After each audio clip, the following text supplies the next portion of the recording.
More COVID-19 patients have been hospitalized in South Dakota since the start of the pandemic.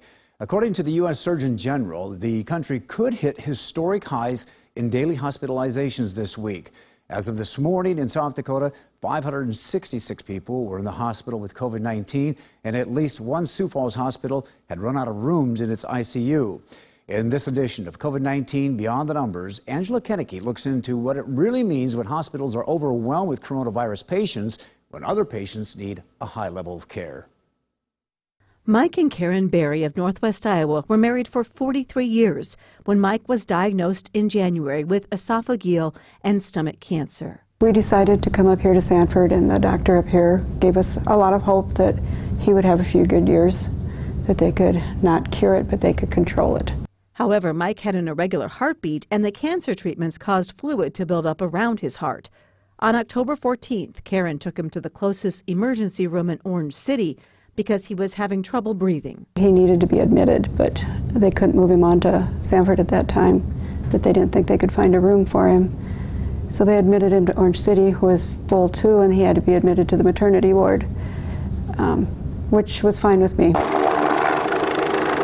Mike got worse overnight, and the next day was airlifted to Sanford Health in Sioux Falls. He did have to spend 4 hours in the ER because they did not have a room for him. Karen says the care Mike received at Sanford was excellent, but once he was stable again, he was transferred out to Cherokee, Iowa. And it is about identifying who needs what, where, and just that real-time communication 24/7 to determine where to best care for these folks. I wish they could have kept him in Sanford. They did not rush him out, but I know they needed the rooms, so they thought he could handle a swing bed. But it may have given him a little more time.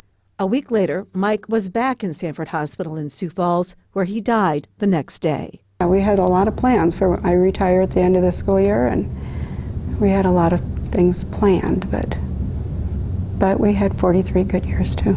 Mike's family is calling on everyone to take COVID-19 seriously because as patient numbers rise, it impacts others like Mike who needed care. The hospitals are full, and I keep hearing that, they're at 20% capacity is available, and that didn't seem to be true for us. Working hard, caring for all folks in all needs, and we certainly don't want to have people going through difficult circumstances, but it happens, and if we can really focus on those things to lower the odds of this infection. It's frustrating. I think at least part of this could have been prevented by taking some simple precautions. Of course, those precautions are social distancing, washing your hands, and wearing a mask to keep from catching COVID-19 in the first place or passing it on to others. The Berrys want to stress they have no complaints about the care. They just wish that regional medical centers with specialists that Mike needed were not so busy. Thank you, Angela.